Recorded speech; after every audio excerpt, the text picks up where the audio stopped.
ST SC commission మాజీ chairman Erravelli శ్రీనివాస్కు ఎట్టకేలకు bail దక్కింది.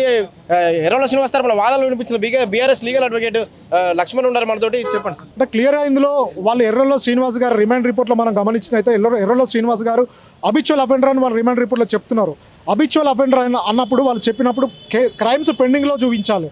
అంటే ఎర్రవెల్లి శ్రీనివాస్ విద్యార్థి ఉద్యమ నేతగా ఉన్నప్పుడు నమోదైన అంటే విద్యార్థి ఉద్యమంలో సమయంలో నమోదైన కేసులను ప్రస్తావించడం జరిగింది. ఆ కేసెస్ ఏవైతే 3 కేసెస్లు ఉన్నాయో ఆ కేసెస్ గవర్నమెంట్ జీవో ఇష్యూ చేయడం వల్ల క్లోజ్ అయిన కేసులను ప్రస్తావించడం జరిగింది. ఇక్కడ ఎర్రవెల్లి శ్రీనివాస్ గారి మీద పెట్టినటువంటి కేసెస్ ఏవైతే సెక్షన్స్ ఏవైతే ఉన్నాయో ఆ సెక్షన్స్ అనేవి అట్రాక్ట్ కావు.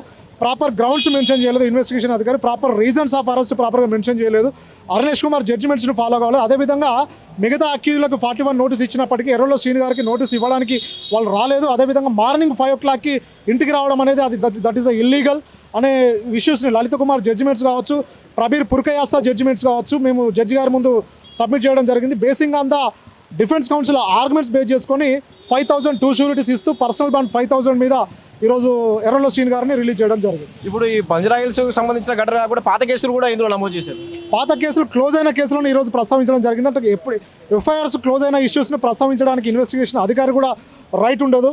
అదేవిధంగా అవి జీవో ఇష్యూ చేసి తెలంగాణ యాజిటేషన్ కేసెస్ అవి ఎర్రవెల్లి శ్రీని గారు యాజిటేషన్ టైంలో సీరియస్గా యాజిటేషన్ చేసినటువంటి స్టూడెంట్ లీడర్ ఆ కేసు క్లోజ్ అయిన కేసులను ప్రస్తావించారని జడ్జి ముందు మేము మెన్షన్ చేయడం జరిగింది. ఆ కేసులకు సంబంధించిన వివరాలు ఏమైనా ప్రాసిక్యూషన్ గారు ఫైల్ చేశారని కోర్టు అడిగినప్పటికీ వాళ్ళు సరి అయిన సమాధానాలు ఇవ్వడం లేదు. ఇప్పటివరకు రేపు మేము 5,000 2 షూరిటీస్ కోర్టు ముందు ప్రొడ్యూస్ చేస్తున్నాము. ప్రొడ్యూస్ చేయడం వల్ల తనకు ఇన్వెస్టిగేషన్ అధికారికి కూడా సపోర్ట్ చేయమని చెప్పి కండిషన్ ఇవ్వడం కూడా జరిగింది. ఇదే కేసుకు సంబంధించి కౌశిక్ రెడ్డి రేపు హాజరు కావాలని చెప్పి కూడా చెప్పారు బీఆర్ఎస్ ఎమ్మెల్యే. అంటే కౌశిక్ రెడ్డి గారి ఫాదర్ హార్ట్ ప్రాబ్లంతో అడ్మిట్ అయి ఉన్నారు కాబట్టి తను ఎక్స్టెన్షన్ కోసం పర్మిషన్ అడగడం జరిగింది. జనవరి 6 రోజు తను ఇన్వెస్టిగేషన్ అధికారి ముందుకు రావడం జరుగుతుంది. ఏదైతే ఈ సెక్షన్స్ను పోలీస్ ఇన్వెస్టిగేషన్ అధికారి రిమాండ్ రిపోర్ట్లో మెన్షన్ చేయడం జరిగిందో ఈ సెక్షన్స్ అనేది ఎర్రవెల్లి శ్రీనివాస్ గారికి అట్రాక్ట్ కావనే కోణంలో ఈరోజు మేము ఆర్గ్యుమెంట్ చేయడం జరిగింది.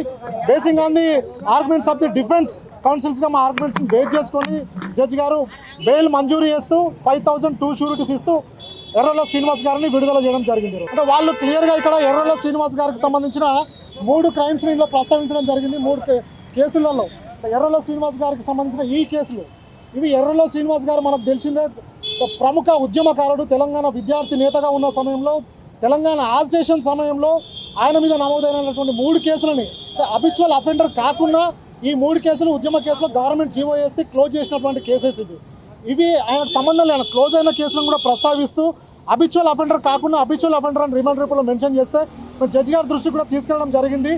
విద్యార్థి ఉద్యమ నేతగా ఉన్న ఎర్రవెల్లి శ్రీనివాస్ గారికి సంబంధించిన కేసెస్ క్లోజ్ అయిన కేసులను ప్రస్తావించడం జరిగిందని కోర్టు ముందు ప్రస్తావించడం జరిగింది. ఆ కేసులకు సంబంధించిన వివరాలు ప్రాసిక్యూషన్ తరఫున అవి ఆన్లైన్లో మేము చూసిన సందర్భంలో అవి కనబడ్డాయి. మేము అందుకే మెన్షన్ చేసినట్టు క్లియర్గా అంటే ఓవరాల్గా వాళ్ళు చెప్పడం జరిగింది. దానికి సంబంధించిన పర్టికులర్స్ని ఆ కేసెస్ పెండింగ్గా ఉన్నట్టు ఎలాంటి ఆధారాలు కోర్టులో సబ్మిట్ చేయలేదు. Basing on the arguments court bail మంజూరు చేయడం జరిగింది. ఇది బీఆర్ఎస్ అడ్వకేట్ లక్ష్మణ్ చెప్తున్నారు. బెయిల్ కోసం వాదించారు ఆయన. ఎర్రవెల్లి శ్రీనివాస్కు సంబంధించి బెయిల్ కోసం వాదించిన బీఆర్ఎస్ అడ్వకేట్ లక్ష్మణ్ చెప్తున్నారు. ఇది కెమెరామ్యాన్ సాయితో వంశీ, పల్లవి టీవీ.